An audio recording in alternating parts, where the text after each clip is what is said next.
Amerika kaya itu bukan karena hebat. Pornografi dijual, tinju di Nevada itu dijual, di Las Vegas dijual, apa saja dijual. Kalau tidak kaya itu gimana? Sementara Indonesia mau aur-auran gitu sukan partai Islam. Sebenarnya Indonesia gampang, kalau ingin kaya Bali itu dikayakan Hollywood atau dikalahkan Macau, jadi kota judi. Batam dijadikan kaya Las Vegas. Itu transaksinya pasti triliunan. Orang kamane wong muda dijual, judi dijual, orang tinju dijual. Tapi gara-gara ada partai Islam, nyari rumus solusi ekonomi itu yang tidak seperti itu. Akhirnya kangelan. Akhirnya rapat isu. Tapi barokah tetap barokah partai apa? Yang menangnya caleg-calegnya rata-rata ya beli. Kalau tidak beli habis. Saya bukan menghalalkan nyuap, enggak. Kalau nyuap tetap haram ila yaumil qiyamah. Tapi kalau suratul masalah seperti ini kamu mengatakan suap itu beda. Ini suratul masalah yang tidak ada kaitannya dengan asal lawannya batil, kecuali lawannya sama-sama hak. Dua calon di kampung itu soleh sama soleh. Ini yang soleh bayar nggak boleh karena siapapun yang jadi soleh itu tidak boleh. Makanya kalau cari musuh yang dolim biar halal ya. Sekarang ya seperti itu. Kamu biasa heroik, biasa ngasih kiai kamu, ngasih hadiah kamu, biasa ngasih ibu kamu uang. Ternyata ibu kamu setelah kamu kasih uang, dikasihkan adik kamu atau kakak kamu yang nggak pernah kerja, terus kamu marah-marah, ini tidak adil. Saya yang memberi nggak dikasih, ini yang nggak kerja dikasih terus. Loh, kamu biasa jadi pahlawan kok turun kelas menjadi apa? Pasien. Kamu milih jadi pahlawan apa pasien? Pahlawan. Jadi sebetulnya faham-faham ekstremis ini dari kegoblokan. Dari kegoblokan berpikir nubuwah sehingga tidak punya rasa ibadah. Nah ini yang menjadi orang-orang ekstrim. Jadi korban pertama ekstremitas itu bukan sahabat tapi Rasulullah Shallallahu Alaihi Wasallam, yaitu Nabi dibilangin oleh mereka, "I'dil ya Muhammad, kamu kalau bagi harus adil." Pikiran mereka kalau adil sama rata sama. Jadi kalau pakai pikiran itu, saya minum di sini itu haram. Mau udah ikut bikin kok minum. Enak tamu, toko-toko mangan, sing masak kangelan urut. Itu jajan bareng. Itu sama seperti kasusnya Bahram Al-Majusi. Dia itu seorang raja kaya, punya anak cantik. Dipikir-pikir, anakku ayu dirabi nang liya rugi, sing gedhekno aku sing pemataku dirabi wong liya. Maka dia berpikir mau dinikahi sendiri. Karena tadi melihat Mas Nadif ya orang Kenya tadi, apa Nigeria. Malah gak layak itu maksudnya orang. Ini Mas Nadif ini termasuk harus mendukung gerakan tidak ekstrim. Nyawanya masih itu karena barokahnya beliau agak-agak gitu. Tapi nggak sampai liberal ya, agak-agak pokoknya itu. Karena ketika ada gerakan ekstrim di Mesir, itu termasuk dia DPO. Ternyata setelah ada intelijen, beliau pas buka itu nggak makan dulu tapi rokok dulu. Wah ini mesti orang sekuler, ekstrim. Akhirnya nyawanya sampai sekarang itu barokahnya rokok pas iftar itu pas. Nah tanya ini masih hidup ya Mas ya? Ya pernah sepuh sama saya. Jadi pikiran-pikirannya Bahram itu seperti itu. Walhasil akhirnya Bahram itu menikahi anaknya sendiri. Masyhur itu dalam cerita. Jadi ceritanya itu ada seorang wali tidur di Masjid Haram sama Rasulullah, ditemuin gitu. Terus kata Rasulullah, salam saya untuk Bahram Al-Majusi. Ternyata dicari-cari nggak ada Bahram lain kecuali Bahram yang berdua, bahkan anaknya sendiri mau dinikahi. Ya cara berpikir karena seperti itu. Kalau kita berbuat banyak harus dapat. Itu bahaya. Bahaya sekali karena kalau dalam teori beragama itu al-yadul ulya khairum minal yadis sufla. Kalau biasa ngasih ya ngasih saja, itu heroik. Itu bagus. Jangan biasa ngasih sekarang bermental apa? Pas. Makanya saya itu kalau ngajar di pondok yang dulu pernah saya belajar di situ atau yang pernah sepuh itu, dikasih itu bingung. Karena saya ya masih waras itu. Jadi kalau dikasih itu bingung. Tapi banyak juga guru-guru yang dulu ngaji lama setelah ngajar di pondok alma maternya nuntut. Itu saya tidak tahu itu. Itu sudah ada agak-agak kayak itu tadi. Walhasil si Barom tadi itu, ini cerita harus saya teruskan karena nggak boleh diputus. Dapat salam dari Rasulullah, ternyata di balik nakalnya dia itu pas mau bulan pertama, malam pertama itu ada seorang janda sepuh ke situ. Ganggu dia tentu ya. Ketika dikejar pulang lagi sampai 3 kali. Dia tanya, kenapa Bu kamu begitu? Katanya, saya ini anak-anak saya kelaparan. Kalau saya pulang, anak-anak saya nangis minta makan. Saya ingin minta Anda. Tapi setelah saya ingat Anda ini majusi, saya mukmin, saya mukminah, saya pulang. Ya sudah Bu, kamu di rumah saja. Nanti saya kirimi makan. Dikirimi sendiri, padahal dia seorang raja, orang kaya. Barokahnya itu dia dikasih tobat sama Allah. Dan paginya ketemu tamu yang mengirimkan salam dari Rasulullah SAW. Akhirnya Bahram ini menjadi muslim. Tapi intinya berpikir seperti tadi itu salah, bahwa kalau saya jasa banyak harus mendapat apa? Ini cara berpikir orang-orang Khawarij. Iya, saya pernah ditanya seorang dosen, Gus, saya ini kalau baca sejarah perang Badar atau perang Uhud, yang saya tidak nerima itu satu. Kenapa setiap ghanimah, harta orang kafir dan istrinya orang kafir kok disita orang Islam, dan yang perempuan jadi amat, kemudian juga digauli orang Islam. Yang hartanya orang kafir juga jadi asetnya orang Islam, kok kayak garong. Dia tanya seperti itu sama saya. Terus saya jawab,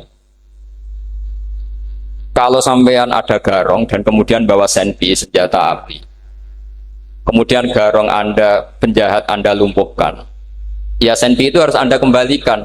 Monggo penjahat ini kagungannya jenengan beto wangsul, karena ada milik Anda, harus dikembalikan.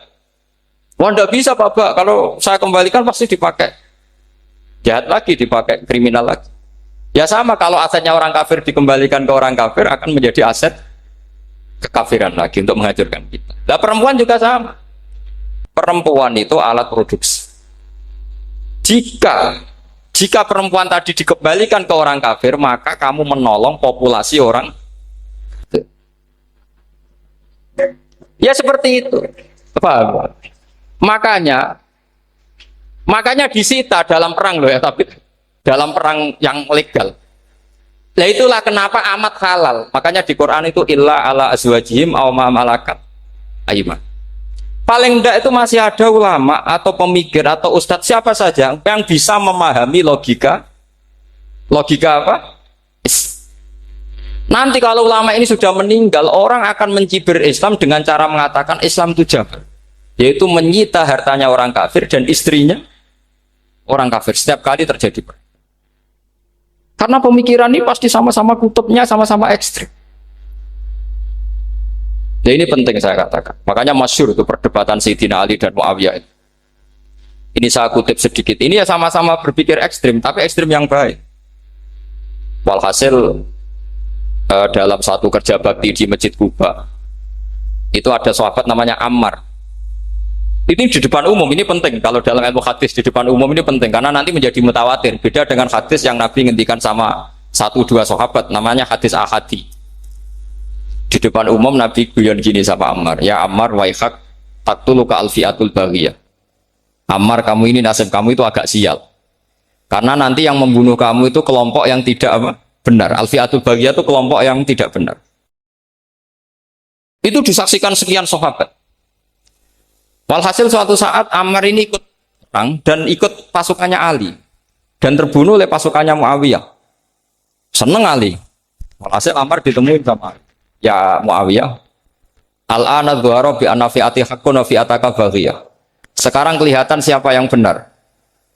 Saya yang benar, kamu yang salah. Kenapa? Karena Ammar kelompokku dan terbunuh oleh kelompok kamu. Padahal kata Rasulullah yang membunuh Ammar adalah kelompok yang salah. Muawiyah pintar sekali, dia jawabnya gini, laula kama kutila Ammar. Ammar terbunuh karena bela-belain kamu. Kalau kamu tidak nyuruh dia perang juga nggak terbunuh kan. Jadi kamu ikut andil terbunuhnya siapa? Ammar. Tapi apa kata Sayyidina Ali?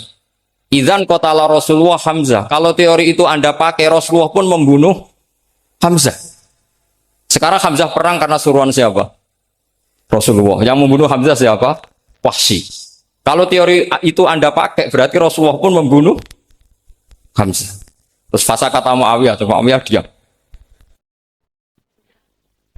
Jadi fikih pun tuh diputuskan lewat pikiran ekstrim. Tapi bukan ekstrim yang merugikan orang lain. Ya, kalau merugikan orang lain namanya sudah la dororo wala dirar, dia menyalahi aturan. Makanya saya pernah ngaji di sini dulu ketika tahun kemarin. Fikih-fikih Islam itu punya rumus, itu ya gara-gara pikiran ekstrim sebetulnya. Saya pernah nyontohkan adalah orang tuh kalau sholat jenazah itu mayitnya di depan. Itu ulama fikih tidak ada yang punya alasan. Mau hanya bilang gini, hakada wajadna salafan wa khalafan. Mulai dulu kalau nyolati mayit ya jenazahnya di depan. Ya hanya gitu saja, tidak punya alasan. Makanya ulama lain mengatakan tidak apa-apa jenazah di belakang, yang sholat di depan. Kenapa? Fa innaha laysat bimanzilatil imam. Memangnya jenazah imam harus di depan. Itu ya tidak ada yang bisa bantah. Bagaimana mungkin harus di depan? Oh, enggak imam kok harus. Yang harus di depan itu imam. Jenazah itu imam apa enggak? Enggak. Terus alasan kedua, sholat ghaib. Kalau ada orang mati di Surabaya, Mas Nadib di sini, sholat ghaib boleh enggak? Boleh. Jenazahnya di depan apa belakang? Belakang. Di belakang kan? Berarti harus enggak jenazah di depan? Ya dia mau ngakeh yang jelas kalau itu. Lah ini contoh-contoh kecil. Nah orang Khawarij itu orang yang paling tidak mau menerima otak-atik seperti itu. Akhirnya jadi goblok bareng tadi. Ya makanya Rasulullah pun jadi korbannya Khawarij. Muhammad kamu harus adil. Karena pikiran mereka adil itu yang memberi banyak ya dapat banyak. Kalau pikiran nubuah tidak seperti itu. Kalau yang biasa memberi, biasa heroik, biasa baik ya biar tetap biasa memberi. Jangan dilatih jadi apa? Fasih. Ini mungkin adik-adik juga agak keberatan, tapi harus dilatih. Makanya saya itu jadi kiai itu ya mulai kecil anaknya kiai butuh kiai. Saya itu ya mulang tuh senang. Saya tidak pernah terlintas dikasih santri atau dihormati ya enggak. Mungkin sampai mati agak terlintas. Ya pikiran saya sederhana. Biasa mulang pahlawan malah sekarang pasien itu malah kayak cemen, kayak turun kelas gitu. Jadi saya terus ya enggak kepikiran sama sekali. Loh kalau saya minta sama Allah karena itu atasan saya. Makanya ada ulama yang ekstrim gini, ini kisah nyata. Ada ulama alim datang ke seorang raja. Rajanya ini soleh padahal. Ternyata pas raja itu berdoa, ya Allah saya kasih ini, kasih ini. Padahal ulama tadi itu mau mengajukan proposal. Mau minta apa gitu. Terus dia pulang ketika ditanya, Pak Kiai kenapa pulang? Ternyata raja itu minta zat yang sama yang saya mintai. Kalau raja saja masih minta ngapain saya minta raja? Saya akan minta zat yang dimintai raja. Terus pulang dia. Oh, itu ya pikiran ekstrim, tapi bagus ekstrimnya. Saya akan minta zat yang dimintai raja. Kalau sampean kan enggak, uteke saya les, sholat dinteni, tetap jalo. Oh, orang mikir seperti itu. Mang salah didik, salah itu tadi. Nah ini harus dilatih. Masyhur itu ketika Nabi pas Fathu Makkah itu orang-orang Ansor ngomentari Nabi gini ketika Nabi sangat happy di Mekah, sangat enjoy di Mekah, kata orang-orang Ansor, amar rojul fa'adroka durok fatun fi ahli wa ulfatun fi asyiroti. Namanya orang pasti happy kalau di kampung halaman. Jangan-jangan Rasulullah itu nanti hidup di Mekah lagi karena Mekah sudah dikuasai orang Islam. Beliau pasti kangen sama keluarga sama Mekah. Tapi ya sama, ketika Rasulullah mulai ngasih itu, orang-orang Quraisy dikasih banyak, orang Ansor juga pikirannya seperti itu. Baru orang Ansor dilatih pikiran nubuwah, yaitu tadi. Mereka itu dapat kambing, dapat sapi, terus pulang. Kamu mendapat saya, milih mana? Milih Rasulullah Shallallahu Alaihi Wasallam. Sekarang kamu saya balik. Kamu punya kiai, kamu bisa memberi hadiah, memberi beliau. Suatu saat kiai Anda ini kaya raya, terus sering ngasih orang-orang yang nggak pernah berjasa. Kamu nggak pernah dikasih. Itu kalau pakai pikiran Khawarij, kiai ini salah karena ngasih orang yang tidak berjasa. Tapi kalau kamu pakai pikiran nubuah, enggak. Alhamdulillah saya tetap istiqomah memberi kiai itu. Dan alhamdulillah nggak dibales. Semoga balasannya di akhir. Ya sudah seperti itu. Kalau pakai pikiran gengsi tadi seperti itu. Masa biasa memberi sekarang posisi diberi, saya rak turun kelas. Jadi sebetulnya pikiran ekstrim itu boleh, tapi untuk yang seperti ini bukan ekstrim yang tadi. Makanya ini disebut al-hujjat. Al-hujjat itu satu logika yang bisa mematahkan asumsi awal. Ini saya harap santri-santri matolek putra maupun putri berpikir seperti ini. Sehingga sama. Jadi misalnya sekarang dibalik. Kalau ada orang NTT yang masih non-muslim, itu orang kafir yang harus dibunuh atau orang kafir yang harus didakwai. Mesti pikirannya itu, kalau Nabi itu ya semua yang didakwai Nabi dulu orang kafir. Nah, ketika Nabi di Mekah itu pertama ketemu orang kafir itu dibunuh atau didakwai? Didakwai. Ya berarti pilihan sekarang ya didakwai bukan dibunuh. Nah soal perang itu perang itu beda dengan membunuh. Ada janjinya, ada macam-macamnya, terus nggak ada solusi itu baru ada apa? Jadi kalau sudah dibalik-balik gitu, makanya kata ulama-ulama, Khawarij itu pasti salah. Pasti salahnya adalah kalau orang tidak benar ya dibenarkan bukan dibunuh. Kalau setiap orang kafir dibunuh, Nabi kapan jadi nabinya? Karena orang kafir habis. Jadi metode bil hikmati ada, al-mau'izatul hasanah ada, karena orang kafirnya sudah apa? Mati. Pertanyaan kedua, kalau Nabi harus ekstrim ngapain yang ngawal Jibril? Halnya Israel lebih efektif. Jadi kalau sama-sama ingin ekstrim, Nabi itu nggak usah dikawal Jibril, kan enggak efektif kan? Harusnya yang ngawal itu siapa? Israel. Kan nggak repot. Nah, jadi saya mohon ini saya cerita. Jadi korban pikiran ekstrim itu bukan siapa-siapa. Pertama itu Rasulullah. Akhirnya Rasulullah menjelaskan, ya beginilah cara berpikirmu. Jadi saya kira demikian. Nanti mungkin kalau ada tanya-tanya, ada pertanyaan. Yang jelas kalau seputar ekstremitas itu bisa latihan. Ya sebenarnya bisa latihan di fikih. Karena fikih ini cerminan dari pikiran ulama. Ya, cerminan dari pikiran apa ulama yang tidak tekstual. Ya, seperti gini ya. Tasaddaqa Rasulullah so'an min tamrin au so'an min aqidin. Ketika zakat fitrah itu Rasulullah mengeluarkan satu sok tamr. Tamr itu kurma. Kalau menurut tekstual berarti zakat fitrah harus pakai kurma. Tapi semua ulama sedunia mengatakan putih ahlil balad. Hanya dalam konteks Indonesia ya pakai apa? Beras. Berarti kata tamr diganti kut. Diganti apa? Kut. Jadi orang itu jangan diajak goblok bareng. Masa Nabi ngendikan tamr harus apa? Makanya saya pernah debat. Pak Nabi itu cingkrang. Kenapa orang-orang itu rata-rata tidak cingkrang? Saya bilang, Nabi itu hidupnya di Mekah. Kenapa Anda hidup di Indonesia? Iya, Nabi itu hidupnya di Mekah. Terus saya tanya lagi, Nabi itu hafal Quran, kamu udah hafal? Saya hafal Quran. Kalau cingkrang gampang, karek ngetok kata saya. Ya, kalau ada sunnah Rasul, Nabi hafal Quran, enggak? Hafal kan? Berarti kalau ikut sunnah Rasul, hafal Quran. Jangan cingkrak tok, ya hafal apa? Ya sama poligami juga gitu yang tadi diceritakan Mas Natif itu. Nabi itu poligami setelah Khadijah meninggal. Apa mereka mau nunggu istri pertama meninggal? Kalau ingin persis nunggu istri pertama meninggal. Iya. Enggak mau juga kan? Ya biasa saja lah. Pokoknya yang dihalalkan syariat ya kita bilang halal, yang diharamkan kita bilang apa? Enggak usah sok isi sunnah Rasul. Saya punya banyak cerita. Abu Bakar itu dulu sering menghindari sunnah Rasul. Dulu Rasulullah itu kalau ada orang minta ya dikasih. Ketika Abu Bakar bikin Baitul Mal. Ketika ditanya ini zaman Rasulullah tidak ada. Kata Abu Bakar, huwa Rasulullah. Beliau itu Rasulullah. Mau nggak di-manage ya negara tertib. Umar bikin pasukan itu diangkat negara. Kalau dulu zaman Nabi yang ikut perang bahaya, yang tidak perang namanya munafik. Era Umar tidak, militer itu ditunjuk. Dia digaji pakai Diwanul Murtaziko. Ketika ditanya, kenapa tidak kayak Rasulullah? Huwa Rasulullah, mau tidak tertib pun tetap negara stabil. Karena ada karisma.